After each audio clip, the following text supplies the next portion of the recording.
certain things that happen in our life, but there are parts that are completely fiction to make it more of a structured 90-minute movie that moves forward and creates more tension and drama than there might have actually been in our relationship.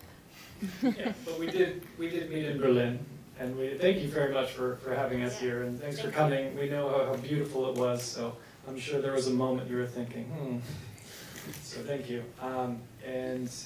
Yeah, we met in Berlin. We hopped on a train to Montenegro in real life, and a lot of the photos that you see sometimes, those are actually real photos from this trek down there, and I was madly in love with her, and she tolerated me. And we thought we were going to opposite sides of the world, so I thought I was going back to New York to make this film. I've been working for ages on this thing in Hollywood.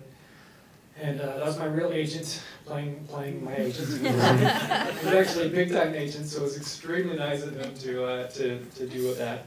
And so when we were down in Croatia, she thought she was going to art school and was on the waiting list, and so gave up her apartment in Berlin, quit her job, and had everything on her back.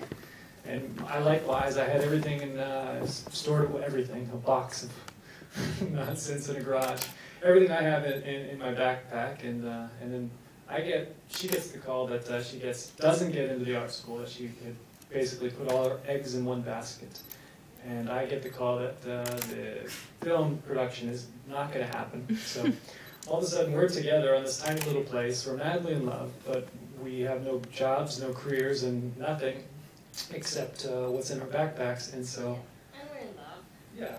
You do stupid things when you're in love, so... So we rented a little, we thought this is a funny way to begin, and we rented a little place in Sarajevo, started tacking up ideas on the wall, went back to Berlin, wrote the script, and sent it to, we brought it to Ineke Hagedorn, and our wonderful German producer, who brought on Jennifer Ulrich, the wonderful Darstellerin hier, und das ist sehr schön für uns. And then we sent it to Rupert, who I was friends with, and now he's on the men's room door, if you haven't seen, which is hilarious for us. Really, when you go to the men's room, check it out. There's a huge cutout of Rupert Friend. But he read it and was like, I'm in, let's do this. And so it was like 3 weeks later, we were all together in the Kit Kat Club with Ben and Jenny and Rupert and people, that are into leather, literally. And it was quite fun. It was like a family event, really. And it took us 4 years to get to this process. So it was very nice for us because some of these people have never met each other. Like Rod shot on part 3 of the Berlin shoot and was instrumental in getting that part together. And that was very fun and crazy, but it was spring and nice and warm, which was helpful. And when we were shooting with Ineke, it was the middle of December 22nd in Berlin, so you guys know what that's like, and much harder. And many people along the way helped. Kira came in and saved the day, because we had a 5.5-hour version of this film, which you're lucky to see, as we were trying to figure it out. Because their story was more straightforward, and our story took some melding to make sense out of, and that was a big process, and she was really instrumental coming in and watching the edit, and being an editing consultant, and saying, fix this, fix that, and we're like, God, that's a great idea. And so it's great, it's absolute honor to have everybody all together, and everybody's contributed in their own way, although they've never met each other, and so. It must be a huge challenge for you to do all these jobs together during the shooting. You directed, you played. After this challenge, I dare to ask you, are you still a couple? We are still a couple, and today is actually Alex's 40th birthday.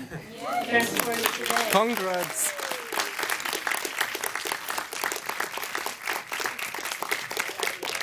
I almost died doing this movie, about 10 times. So. We were at the doctor's a couple of times. So.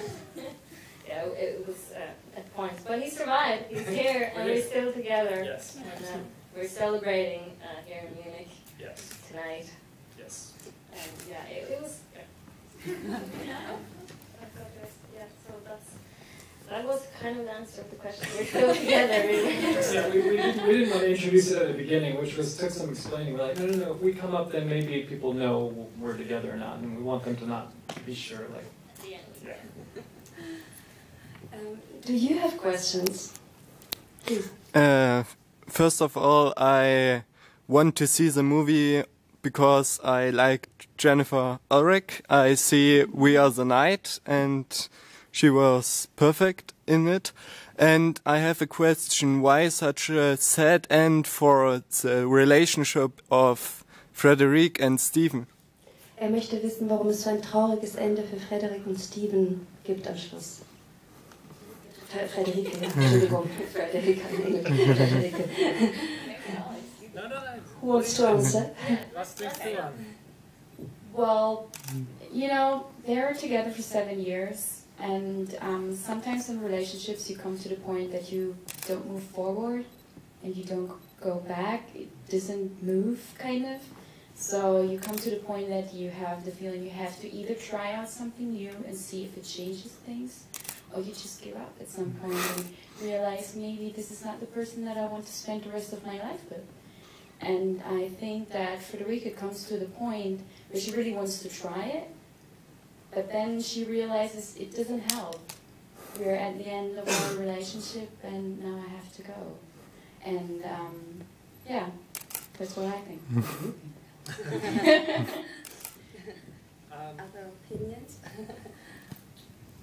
Well, that is relationships, and that's life. Sometimes it works and sometimes it doesn't. It's a very fragile thing in a relationship, and Yeah, just that.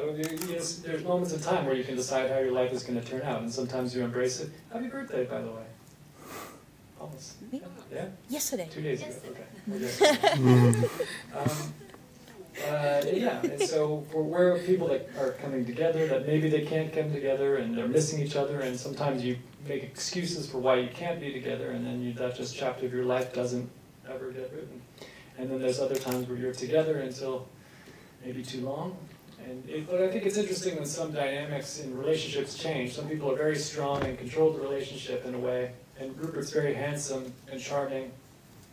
And so it's nice to see someone that maybe had that kind of dynamic at the beginning, but maybe over time his life isn't working out, and he's losing that power, and she's kind of gaining confidence. And I think people in the art world sometimes tiptoe into that moment in their life where they start thinking like, well, it's great, we're free, we're not making money, but we don't have the pressures of having these proper jobs, we're exploring other ideas, but it would be really nice to have a balcony.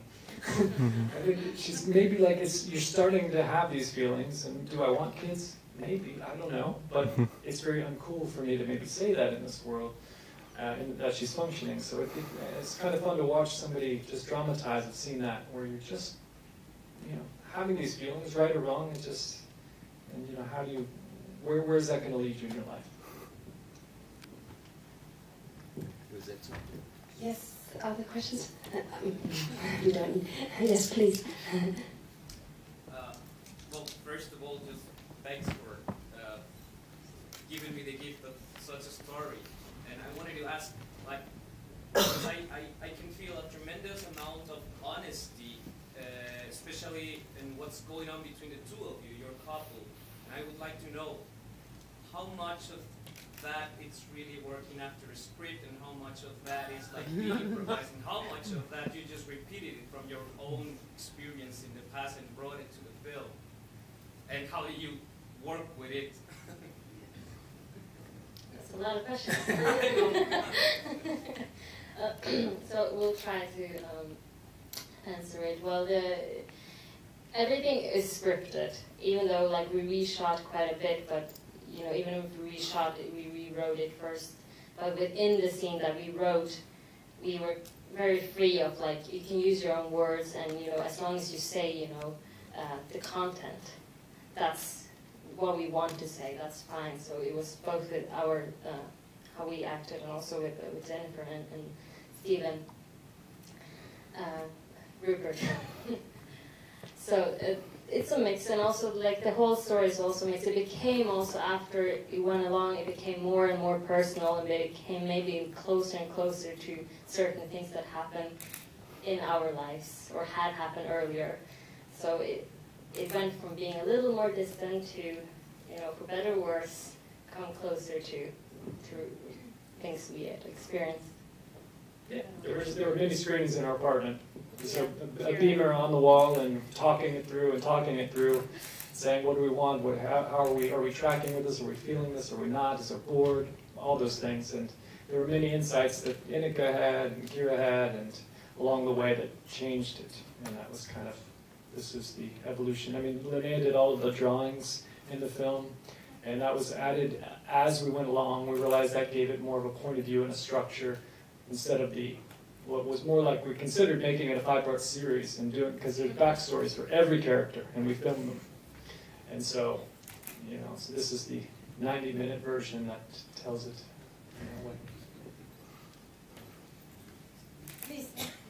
I don't really have a question. Let me just say that personally, I find it very hard to believe in romance at the moment, and I didn't expect to see such a charming romantic film at the Filmfest. It really touched me, so thank you.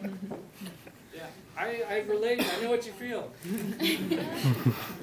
Yeah, no, I had a really, really tough time. At the beginning of the movie, I feel this thought of like romance is just, or love is just a drug.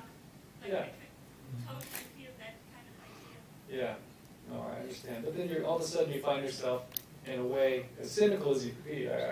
All of a sudden I'm standing in Montenegro, madly in love, and just thinking, my God, I can't believe it's impossible for me to have predicted that I would feel this way, or I'd even be standing here. When I was living in a hotel, and just, everything I had was in my office. That was my real office in Los Angeles. And I just had the DP, Robert Murphy, come out and just say, hey, can you film, because my life is so ugly right now, I couldn't stage this. Piles of clothes and living in this hotel, and so we did it, and we ended up cutting it in the film. Yes, please. A very unromantic question. I am wondering about the budget. Yeah. Sie fragt nach dem Budget des Filmes für die Hinteren noch. Yeah, we had basically no money. We had time. That's why it took us 4 years, and that's why many people came in and helped us at different stages. But everyone has jobs and lives to do, and so we were the ones that were kind of, you know, kicking the can down the road and getting it going, and then Ineka would come in. So we didn't have much money. I'm reluctant to say until we've sold. We sold it in the U.S. and it comes out on July 10th, and that's terrific and exciting. And they just sent us the theaters, and it's something like 13 or 14 cities. It's so cool. Like, this was on our laptops in our beneath our home bed, and it's going to be in, yeah. I mean, Einzelzimmer in Berlin, und wir haben ein Hochbett und our laptops. Und das ist unser Leben, ein ganzes Leben. Und so, jetzt ist ins Kinos in den USA nächsten Monat. Das ist ganz, ganz toll für uns.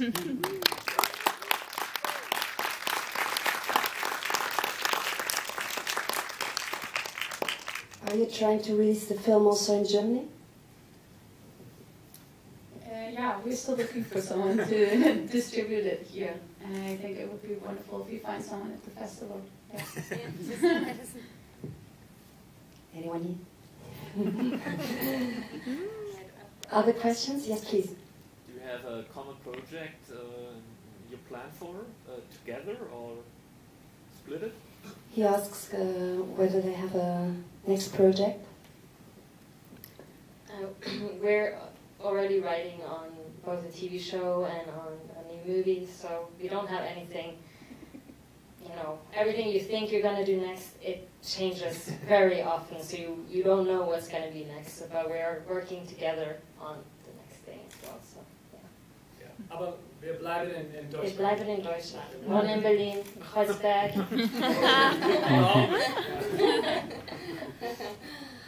Yes, there's a question behind. I have a question to Linnea. I really love the dance and the show you did in the movie. I really loved it. What was the thought behind the whole show? Like, I didn't really got it because of the movie was like different pictures.